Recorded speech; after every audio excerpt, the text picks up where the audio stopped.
Muy bien, ya comenzó la grabación, entonces comenzamos. Pues buenos días, para los que estén viendo en el canal de YouTube. Primeramente quiero hablar un poquito sobre los cambios que hubo en la calendarización, bueno, en la programación de este evento, de este semestre, ya que por diferentes situaciones que estuvieron fuera de nuestras manos, tuvieron que aplazarse y algunos cancelarse, ¿no? Sin embargo, para no perder este espacio en este semestre, hemos modificado la programación, de tal manera que hoy tendremos una plática del doctor Judas Vargas y mañana otra plática también, que ya se programará este día. Bueno, el doctor Judas Vargas nos va a hablar este día con una presentación que se titula Fuegos y Explosivos, un análisis desde el punto de vista químico forense. Pero antes de comenzar con esta plática, quiero dar una breve reseña del doctor Judas Vargas. Primero que nada, él ya nos acompañó en otra sesión que pueden encontrar aquí en el mismo canal de YouTube. Pero bueno, ahora hablará un poquito desde un punto de vista, un tema diferente, ¿no? Que es el químico forense. El doctor Vargas es químico biólogo clínico egresado de la Universidad de Sonora, donde también realizó su maestría y su doctorado en ciencia de materiales. Actualmente cuenta con 4 artículos publicados en revistas de arbitraje internacional, ha realizado 3 estancias de investigación en distintas instalaciones del país y ha sido asesor de 5 trabajos presentados en diferentes eventos académicos. Y actualmente, no, bueno, no actualmente, pero ya casi no, va a ser profesor investigador ya de aquí del Departamento de Ciencias Químico y Biológicas en la Universidad de Sonora, ¿no? Y una felicitación por ello. Y comenzamos, doctor Judas, ahora sí, es suyo aquí eh, el espacio. Muy bien, doctor, muchas gracias por la presentación. Y pues vamos a platicar un poco acerca de este tema, ¿no? Lo que son pues el fuego y la explosión. Son dos fenómenos eh, pues diferentes, ¿no? A lo mejor basados en la misma estructura, pero con ciertas consideraciones pudiéramos clasificarlos. Esto que vamos a desarrollar en los próximos minutos es una fracción de un curso que impartimos hace poco en la UES, ¿no? Ya si a alguien pues, le interesa información adicional, pues con todo gusto. Ahí está mi contacto. Incluso a mi correo, judas.vargas@unison.mx para el material completo, ¿no? Ahorita vamos a hablar básicamente las generalidades, ¿no? Y la descripción de estos fenómenos en el enfoque forense. Entonces, como recordatorio para desenvolvernos un poco, ¿no? Cuando nosotros hablamos de una explosión, básicamente estamos platicando de una reacción de combustión, es decir, donde tenemos una sustancia, dicho de una manera sencilla, que se puede quemar en presencia de oxígeno. Y bajo ciertas condiciones, esta sustancia reacciona con el oxígeno formando un gas. En este caso, por ejemplo, el dióxido de carbono y el agua, ¿no? Recordemos que cuando un compuesto orgánico lleva a cabo la combustión, los productos principales son el CO2 y el agua, acompañados de la liberación de energía. Por eso decimos que las reacciones en este caso son exotérmicas, porque tenemos una liberación de calor. Y hablando de calor, pues ese punto importante es el que nos falta, por ejemplo, cuando hablamos de lo que conocemos como triángulo del fuego. Aquí en este pequeño diagrama tenemos lo que es, otros autores denominan el tetraedro del fuego, pero comúnmente se conoce y mejor conocido es el triángulo del fuego, en el cual tenemos 3 componentes: el comburente, el combustible y el calor. Si yo suprimo cualquiera de estos 3, comburente, combustible o calor, esa reacción de cadena que nosotros conocemos como fuego deja de existir. El comburente más común en nuestra naturaleza pudiera ser el oxígeno, ya que es un gas que está presente en nuestra atmósfera. Podemos tener otras sustancias que nos puedan proporcionar oxígeno, como ciertos nitratos, ciertos cloratos, entre otros, que pueden ser sustancias oxidantes, ya sea que lleven a cabo una oxidación o que al descomponerse estos liberen oxígeno. Entonces, el clásico ejemplo es cuando nosotros tenemos la velita prendida, ¿no?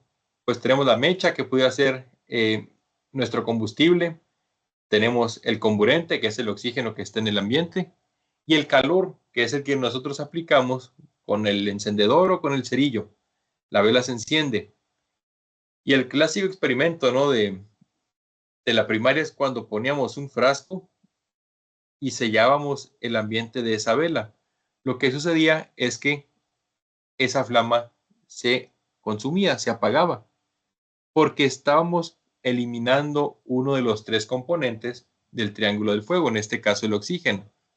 Si nosotros veíamos que la vela empezaba a desaparecer, levantamos el vaso y de nuevo reavivaba ese fuego. ¿Por qué? Porque teníamos de nuevo esos 3 componentes.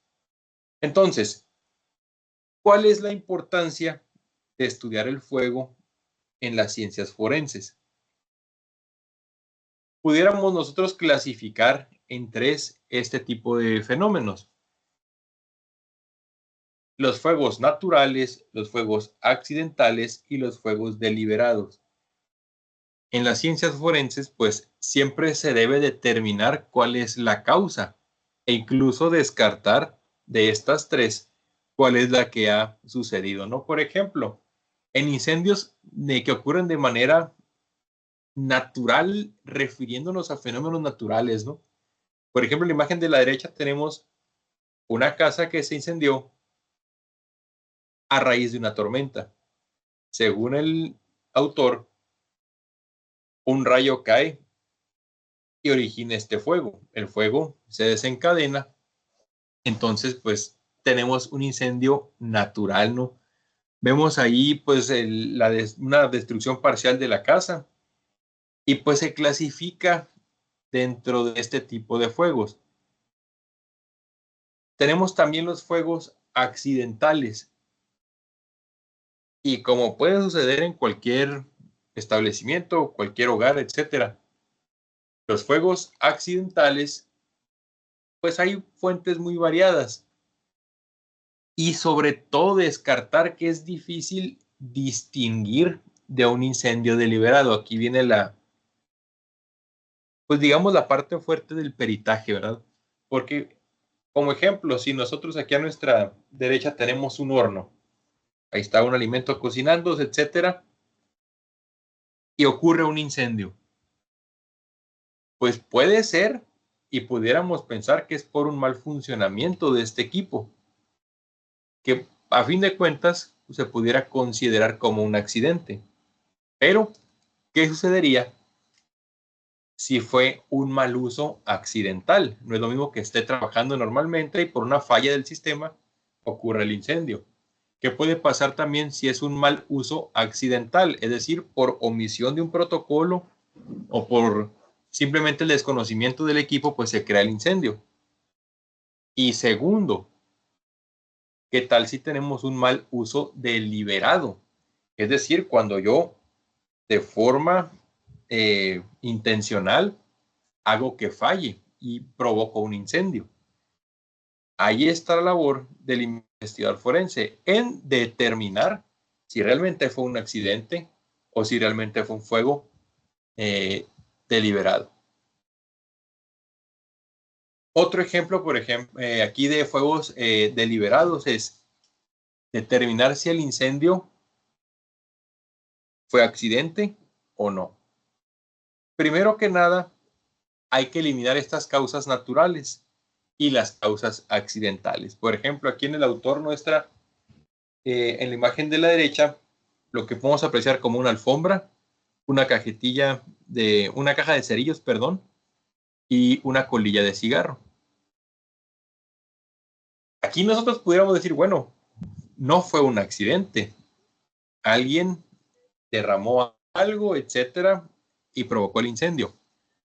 La principal función del investigador forense es buscar residuos, uno, de acelerantes. ¿Qué son los acelerantes? En la química de fuegos y explosivos denominamos los acelerantes como toda aquella sustancia que se pueda quemar en condiciones normales de presión y temperatura. Es decir, que genere suficientes vapores para que con la aplicación de calor estos puedan llegar a la ignición. El reto es buscar qué acelerante y determinar si ese acelerante no fue derramado de manera intencional. En esta escena que estamos analizando, sí fue un incendio deliberado. Una persona que intentó cobrar el seguro de un auto. En la alfombra se encontraron restos de gasolina. Y el mecanismo, pues sencillo, ¿no?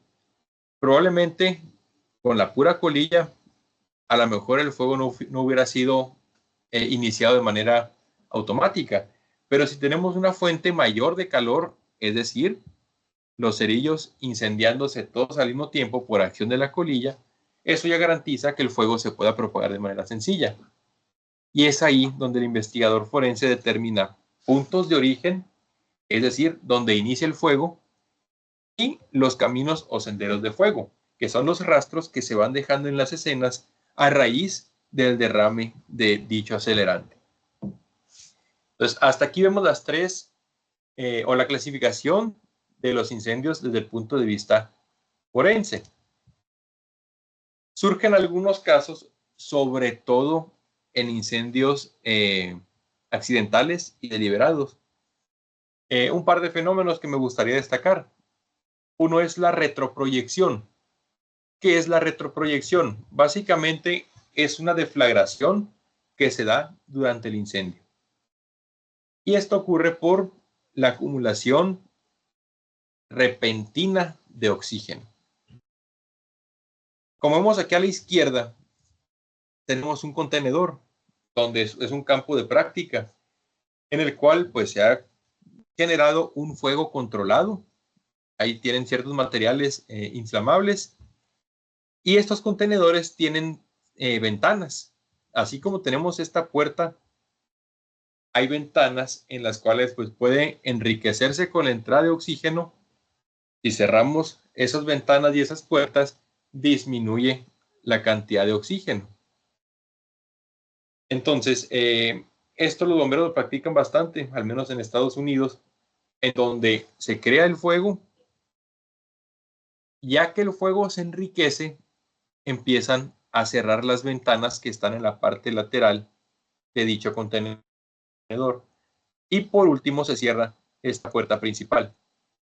Entonces, si nosotros analizamos la gráfica que tenemos a la derecha, vemos una acumulación de oxígeno, que es cuando el incendio ya llega a ese, digamos, punto de maduración no adecuado. Cuando se cierran las ventanas, pues lógicamente ocurre una carencia de oxígeno. La cantidad de oxígeno dentro del contenedor empieza a disminuir.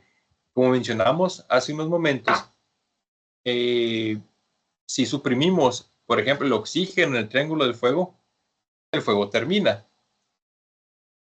¿Qué es lo que sucede cuando, en este caso, los autores abren la puerta, abren las ventanas? Se da un aumento acelerado en la cantidad de oxígeno. Y eso es lo que da como resultado esa retroproyección. Al combinarse de nuevo esos tres factores, combustible, comburente y calor, se produce esta retroproyección. Y esto cobró muchas vidas en el pasado debido a que hay lugares cerrados como casas, establecimientos, restaurantes, etcétera, donde ocurrió un incendio. Se podía observar que había habitaciones que estaban cerradas, la puerta estaba cerrada y se veía solamente la emisión de vapores por la combustión incompleta de los materiales dentro de la habitación.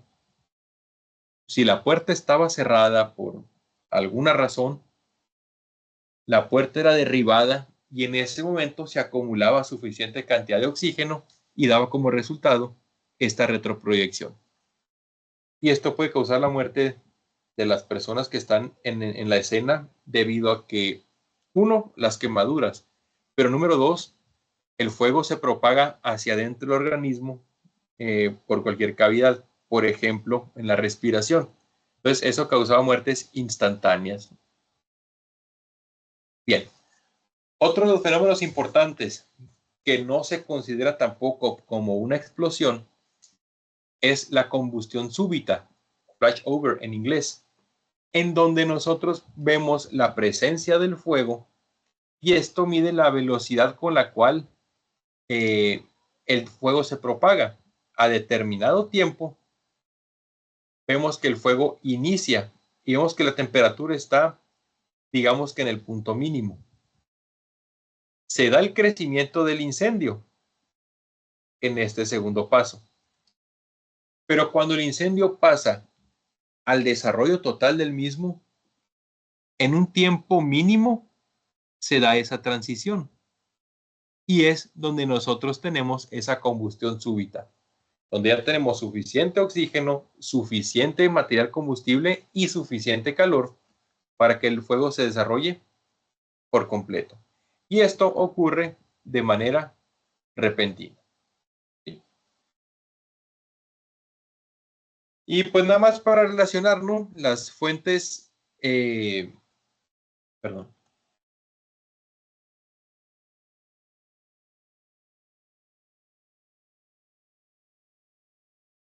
Las formas de transferencia del calor. Y es así como se pueden propagar o generar los incendios dentro de una habitación, por ejemplo, ya sea por radiación, conducción o convección. Solamente por mencionarlos, ahí mostramos los ejemplos. Pero bueno, ¿qué sucede o qué hay acerca de las explosiones? Aquí nosotros ya estamos viendo un fenómeno diferente al de generar el fuego. ¿Se genera fuego en una explosión? Sí, pero muchas veces en las explosiones no vamos a ver directamente lo que es el fuego. Y recordando lo de la primera diapositiva, ¿no? Básicamente, en teoría pudiéramos decir que es lo mismo, porque el resultado final es la producción de gases. Entonces, cuando tenemos las condiciones necesarias, y aquí en este ejemplo vemos como ejemplo el metano, que es una sustancia que da solución a un combustible o una sustancia, digamos, inflamable, en presencia de oxígeno va a generar gases y acompañado de esos gases va la energía en forma de calor. Pero en sí, ¿qué sucede en una explosión? Nosotros estamos hablando de una sustancia que es combustible o explosada en un espacio cerrado. Y aquí hago alusión, no sé si les tocó alguna vez jugar con pirotecnia en algún momento de nuestra vida, ¿no? Que cuando no funcionaban esos instrumentos de pirotecnia, pues los abríamos, extraíamos la pólvora y la podíamos encender fácilmente. Pero no explotaba. ¿Por qué? Porque ya no estaba delimitada en un espacio cerrado. Es un ejemplo muy claro de una explosión. Prendíamos la mecha, arrojábamos la pirotecnia y esta hacía el estallido. Otro ejemplo muy claro es el motor de combustión interna. Tal y como lo vemos aquí en la animación, en los motores de combustión interna de nuestros autos, para que el auto pueda avanzar necesitamos esa mezcla: aire, calor y combustible. Hay una válvula que mete aire del exterior. En ese aire viene el oxígeno. Hay un inyector, vaya la expresión, inyecta la gasolina, que es nuestro combustible. Y hay un tercer componente que es la bujía, que es la que va a liberar esa chispa. Se crea ese ambiente en un espacio cerrado donde pues la gasolina lleva a cabo una explosión y es la que hace que el cilindro pueda subir y bajar. Esa explosión es la que hace que el motor pues haga que nuestro carro avance. Entonces, cuando hablamos de una explosión estamos hablando generalmente de una sustancia que está compartimentalizada. Primer aspecto. Pero aquí nosotros, ¿qué es lo que podemos destacar en una sustancia que está compartimentalizada o delimitada en un espacio cerrado con una que no lo está.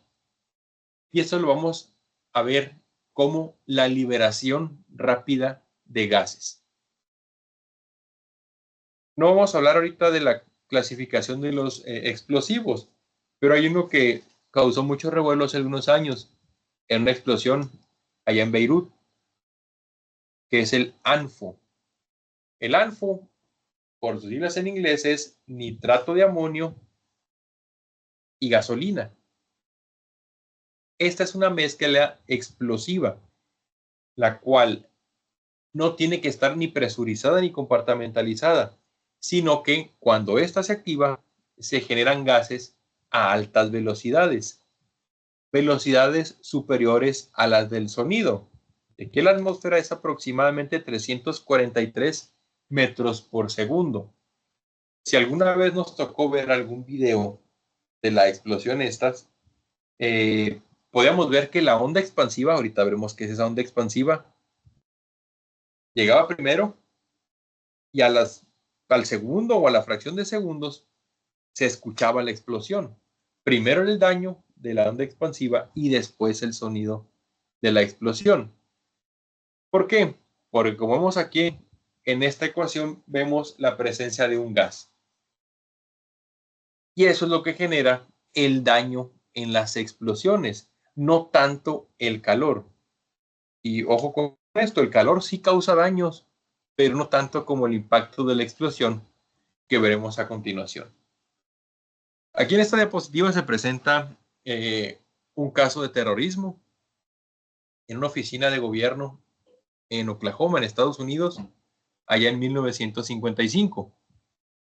Se estacionó una camioneta fuera de este edificio cargado con barriles con hojuelas de nitrato de amonio sumergidas en gasolina. A control remoto se acciona el explosivo y podemos ver que alrededor de 2/3 partes del edificio fueron derrumbadas. ¿Y por qué? La combustión es tan rápida que se generan gases a altas velocidades, como mencionábamos ahorita, velocidades superiores a las del sonido. Imaginemos una masa de gas independientemente del tamaño del explosivo, ¿no? Esa masa de gas que va desplazándose a velocidades superiores a las del sonido, es decir, una masa de gas que va viajando entre 400 y 500 metros por segundo. Imagínense ese choque que va a producir. De ahí viene el principal efecto de una explosión. Y eso es lo que en la química de fuegos y explosivos denominamos como velocidad de detonación. En la industria minera, industria de explosivos, así se le asigna. Y de manera general, ¿qué es? Es la velocidad a la cual se propaga esa detonación. Cuando se acciona ese material explosivo, ¿qué tan rápido viaja por el espacio esa masa de gases? Y aquí podemos verlo en la ilustración. Vemos fragmentos del explosivo, vemos una onda expansiva y vemos aquí a un individuo que está siendo arrojado por esa masa de gas. En comparación con el ANFO que decíamos ahorita, ¿no? El nitrato de amonio con gasolina, tenemos también, por ejemplo, explosivos orgánicos como el trinitrotolueno o TNT o la nitroglicerina. Aquí hay dos aspectos importantes, ¿no? Uno de ellos es la transportación. Según la clasificación de los explosivos, alta explosividad, baja explosividad, hay materiales que se pueden transportar sin problema. Pero hay explosivos como la nitroglicerina que se accionan por un impacto, es decir, por un golpe entre los depósitos de la nitroglicerina. Esto hace que explote de manera espontánea. ¿Y cuáles son esas velocidades de detonación? aquí lo podemos ver. Hay una variación, insisto, dependiendo de la clasificación, que no nos toca ver hoy, entre 9,000 pies por segundo hasta 25,000 pies por segundo. Que si nosotros sacamos ahí la cuenta, ¿no? Nada más como ejercicio rápido para poder mentalizarlo un poco, ¿no? Un pie son más o menos punto 3048 metros. ¿Sí? Si lo multiplicamos por 25,000, estamos hablando de que esa masa de gas está viajando por el espacio alrededor de 7,000 metros por segundo. Y de nuevo les comento, imaginemos una masa de gas desplazándose por el espacio a esa velocidad. Va a derrumbar lo que esté a su paso y ni hablar individuos, ¿no? Y bueno, aquí llegamos a lo que son los efectos de la explosión. Realmente, ¿qué es lo que sucede cuando un artefacto explota? Primero que nada, entender cuándo se produce una explosión. Ya sea el explosivo sólido, ya sea líquido, etcétera, incluso gaseosos, estos generan gases que están a altas temperaturas, pero desplazándose a altas velocidades, de los cuales podemos clasificar tres efectos. El primero, que pudiéramos decir que es el más importante, la presión de la explosión. La fragmentación, en segundo término, y por último, los efectos térmicos, es decir, el calor. Y aquí en esta imagen que está a la derecha podemos resumirlos. Vemos primero que nada el calor. Este es el efecto menos dañino de los tres. Pero vemos la sobrepresión o presión de la explosión. Esa onda expansiva, esa cantidad de gases que está siendo desplazada al exterior. Y por último, lo que es la fragmentación, que son residuos del explosivo o residuos de las estructuras o materiales que están alrededor de la explosión. Entonces, si nosotros hablamos de que hay una presión, pues esos gases que salen del artefacto a este cuando estalla, ejercen cientos de toneladas por pulgada cuadrada. No imaginemos un cuadrito de 2.54 centímetros por 2.54 centímetros. Ese cuadrito, imaginen que está recibiendo de 100 a 500 toneladas de presión. Entonces es algo que a veces no podemos medir así rápidamente, no lo podemos concebir, pero imaginemos esa presión en tan poca área. Entonces es un daño muy alto el que causan estos gases. Número 2, la presión comprime los gases, es decir, los gases que están en la atmósfera también están siendo desplazados por los gases generados de la explosión. Entre más cerca estemos de la explosión, mayores serán los efectos. Entre más lejos, pues menos efecto tendrá, dependiendo del explosivo. Entonces, cuando esto sucede, cuando los gases se generan y empiezan a viajar por el espacio, también se crea un vacío. Y como sabemos, pues el vacío no es permanente.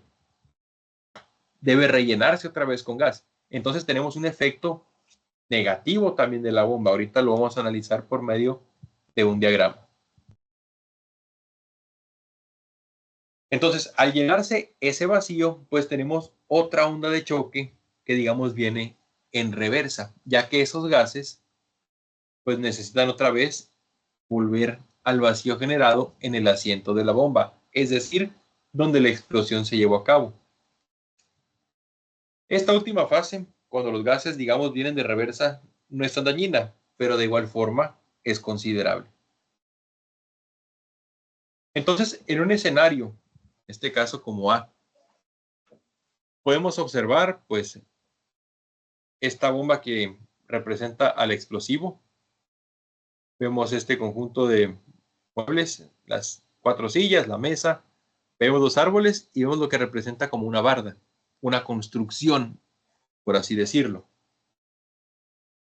Cuando el explosivo es accionado, podemos como que todo está desplazándose en dirección de la propagación de los gases.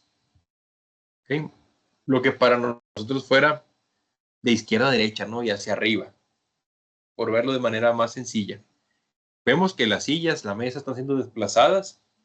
Vemos que esta barda que representa una construcción está proyectando todos los fragmentos de la construcción.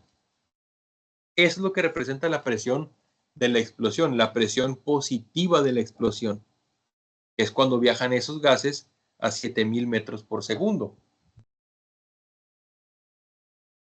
En el escenario C, podemos analizar la presión negativa. Decíamos, en toda esta zona donde se genera la explosión, hay una manifestación de un vacío. Ese vacío pues tiene que ser rellenado otra vez. Y es ahí donde se representa la presión negativa de la bomba. Y por último, podemos ya la representación de los daños. Es de esperarse que pues todos los muebles, por ejemplo, hubieran brincado la barda, ¿no? Esa construcción, y que todos los fragmentos hubieran quedado del lado externo del escenario. Pero gracias a la presión negativa, se puede dar el caso de que no todos los fragmentos queden desplazados hacia el exterior. E insisto, la presión negativa de la explosión es menor a la presión positiva, que es la que tenemos en el escenario B. Los efectos de fragmentación. Los efectos de fragmentación hacen alusión tal aquí como lo vemos en los explosivos militares, ¿no? Hay fragmentos que vienen dentro de la bomba que esta, al accionarte, expulsa y genera lo que se conoce como un efecto de metralla. Entonces, lo que es la carcasa de la bomba y en sí las piezas que constituyen a la bomba son expulsadas por esa masa de gases. Entonces, además de la presión de la explosión, el daño se puede causar por los fragmentos que de esta emanen. Y por último, pues los efectos térmicos, ¿no? Los efectos térmicos o de temperatura no son los más dañinos, sí causan daño, ¿no? Por ejemplo, en la explosión de Hiroshima, las personas que estaban cerca de la bomba o cerca del asiento de la bomba, pues desaparecieron, ¿no? Por los efectos térmicos, por la rápida elevación de la temperatura. Así como las personas que estaban a varios kilómetros, pues también tiempo después padecieron efectos por la radiación. Entonces, todo depende de qué tan cerca o qué tan lejos estemos del asiento de la bomba, que es donde la bomba explota. Y pues básicamente estos son los términos generales de la química del fuego y de la explosión. Muchas gracias. No sé si tengamos algún comentario.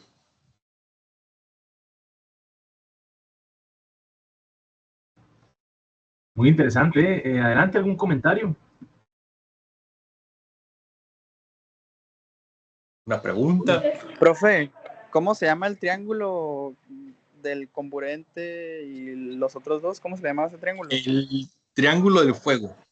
Y en el triángulo del fuego, profe, yo había visto un video, no sé si tenga mucho que ver, pero yo había visto un video que habían logrado apagar el fuego con una Coca-Cola. ¿Cómo se interpreta eso con el triángulo del fuego? Ok, muy bien, muy buena. Esa es muy buena. Incluso cualquier bebida gaseosa, ¿no? El agua mineral, lo que sea. Lo que está sucediendo ahí es que los envases e incluso en el líquido viene disuelto CO2. Entonces, si nosotros, por ejemplo, agitamos la botella y tiramos lo que coloquialmente conocemos como el tehuacanazo, ¿no? Que es cuando sale el líquido a presión. En ese líquido y en la fase gaseosa de ese líquido viene CO2. Este desplaza el oxígeno. Entonces estamos suprimiendo al comburente. Y es por eso que se apaga el fuego, ¿no? por la supresión del oxígeno. El CO2 lo desplaza. Como está saliendo a mayor presión, desplaza el oxígeno que está presente y pues eliminamos, en este caso, el comburente. Ah, ok, entonces sí se debe de agitar, porque yo he visto que agitaban, pues sí, yo dije, ¿para qué agitan? Sí, sí, porque liberas el CO2 y el CO2 Ok, pues está bien. no colabora. Ok, muchas gracias. No, a ti. ¿Alguien más? ¿Alguna pregunta? ¿Algún comentario? Ninguno. Oye, Judas, Sí, pues no estamos acostumbrados, ¿no? Mucho a este tipo de pláticas. Para muchos es nuevo, quizás. Retroproyección, fíjate que no me la sabía y qué bueno que nos has explicado, ¿no? Oye, nada más una preguntita así nomás de cuando hablaste de la explosión de Beirut, ¿no? Pasó creo que sí, en agosto, en el verano. en un verano. Ajá, tuvo que haber ahí, bueno, sí, ya se supo que es nitrato de amonio, pero sí Sí. estaría mezclado con gasolina o era nada más nitrato de amonio solito y tuvo que haber ahí una fuente de calor, ¿no? También para que se diera la Sí, explosión. ¿Sabes tú al sí. respecto ahí? Pues a lo que he estado ahí repasando, hay varios factores, ¿no? El que más lógico me pareció a mí, pues, lo que manejan los medios también, ¿no? Es que era un compartimento que no estaba, bueno, era nitrato de amonio que utilizan también en la agricultura, ¿no? Porque es muy buen fertilizante. Primero que nada, el nitrato de amonio se utiliza como fertilizante porque es una fuente de amoníaco. El detalle es que no estaba ni bien almacenado, ni bien resguardado, y a lo que sé es que en habitaciones contiguas o en una habitación contigua donde estaba almacenado el nitrato de amonio, estaban soldando. Entonces, pienso yo que pudo estar involucrada la presencia del acetileno y el calor de la soldadura y la cercanía con el nitrato de amonio para que se diera esta explosión, ¿no? Pudiera haber a lo mejor el derrame de algún otro acelerante o algún otro combustible que se haya mezclado previamente con el nitrato de amonio. Pues ahí sí, a ciencia cierta no te pudiera dar respuesta, pero por ahí va la cosa, ¿no? La presencia del calor de la soldadura y el mismo nitrato de amonio en presencia del acetileno. Probablemente eso originó o inició el incendio, ¿no?